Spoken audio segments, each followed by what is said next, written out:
Hey y'all, good morning. It's Friday. Friday is our story time, so let's get into it. So first I want to thank you guys for watching, commenting, because the commentings also help each other, because like I said, I want to use this platform so that when people keep saying, why is it only happen to you? Do you see the comments? It's not only happening to me. When people don't believe you, so you can reference it to my page, anybody else's page, is right there. It's like there's people commenting. Sorry that the thing is low. I moved it. I should have never moved it, but oh God, that's kind of low. Okay, there it is there. But anywho, right? That people can actually see, like, this person obviously ain't lying, because it got like 10 more people on here commenting and saying they're experiencing the same thing. So all that shenanigans of people saying it just happening to you, people are using that as an excuse to not admit that they know this is happening to you, that they took part of it, because then they have to admit that they went against you, and they're scared of the reaction that you're going to give them once they tell you that they was against you and help the demise, because you might not come back. You might snap on them. That's what I'm thinking is going on, because for someone to say, it's not happening to you, that was weird. Okay, so let me tell you a story time. First, let's get into this comment.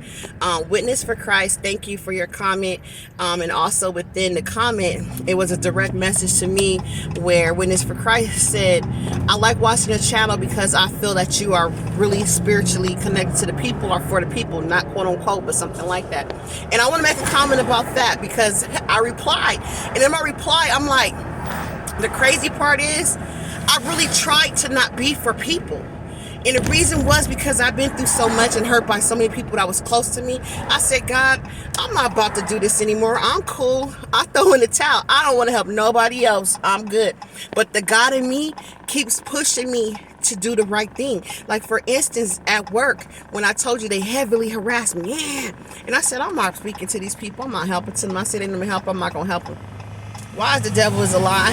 Because I don't know, something in my head kept saying, go help her. You see, she needs help. She's not the one who's against you. Someone told her to be against you. It's not her fault she's naive. And so I still be helping these people, still be talking to these people in my family. Like I told you, I still continue talking to them, even though I know they could have been apart, but I moved different.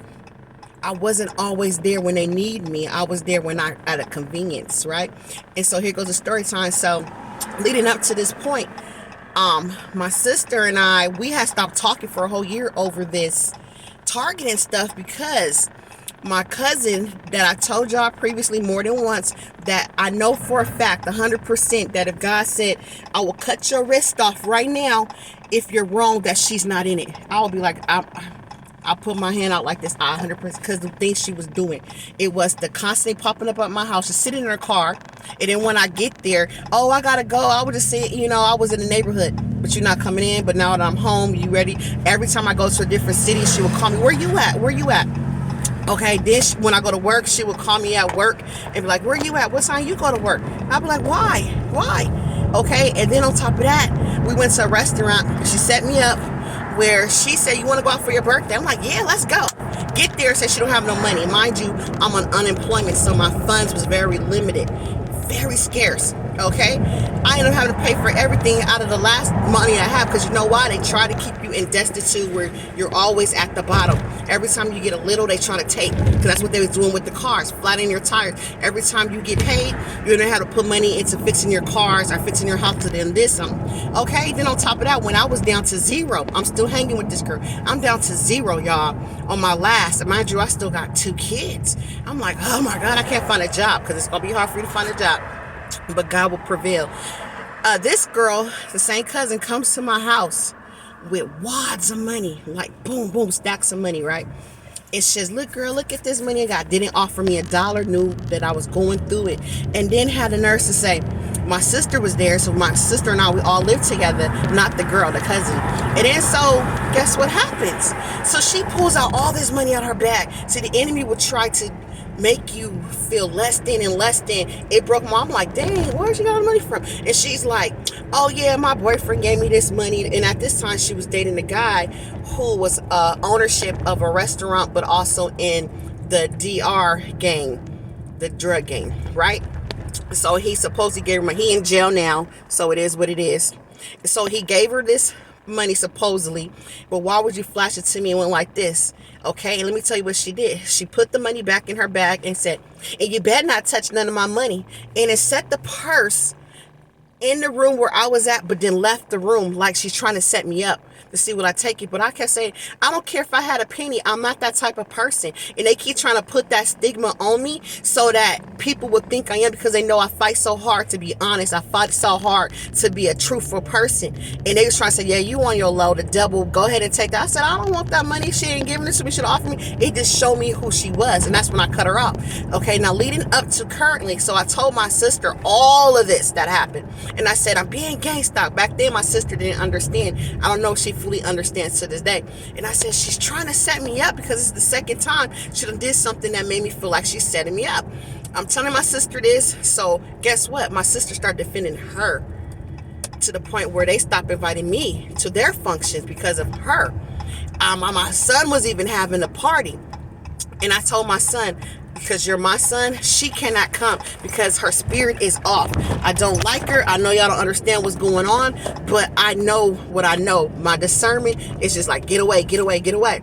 Guess what? My son and my sister double teamed me, talking about, oh, you just want everybody to stop talking to somebody because of you. No, the person ain't good. Why to this day, that same person got into it with my son, with my sister, with my other sister, and now they all want to be around me, invite me to every function. I declined everything. Even her own brother all of a sudden wants to invite me to his wedding, when previously you had engagement parties, you had birthday parties. I was not invited, but now everybody wants to invite me, and I'm like, no, I'm good, because all of y'all done got into it with her, that now the doors is okay for me to come. No. So my sister goes, I noticed that you didn't reply to anything that you was coming, and I want to know why. And I said, because I don't trust y'all like that. It will never be the same for me like that. I will never go anywhere with y'all like that. I will never do this and never do that. It is so. My sister said, oh, then how would she said, what can I do to support? Because I will always be there for you. And I said, well, when y'all hear people talking behind my back about me, about slanderous things, y'all need to speak up. That's it, and that's all. Right? I don't need you to come hold my hand. I don't need you to do nothing else. I don't need you to fight my battles, because God put me in this battle for a reason. I just need y'all to show up for me and say the truth. Like, well, if you heard that about her, we have never seen it. That's it, and that's all. So that's the question of the day. How would you want someone to support you during your gang stalking? If someone came to you right now and said, you said, I'm being gang stalked and I need your support, what does support look like for you? Have that answer ready when someone's ready to ask you that. Because I kind of paused, like, what can you do? It's not a lot that people can do but support you and tell your story, the truth that it is. Say, I never seen this person did this too. I never seen her do this. I never seen her do that. But, if that's what y'all hear, that's my blood. I'm not going to let y'all tolerate that. And I'm going to have to cut y'all off. You know what I mean? That shows support, right? So that's what story of the day. That's all I got time for. But when someone asks you that, drop it in a comment. What does support look like for you in your targeting? How can people help you to maneuver through this? How can they show you that they're for you when you tell them that I'm a target and they want to help you? All right, talk to you guys soon.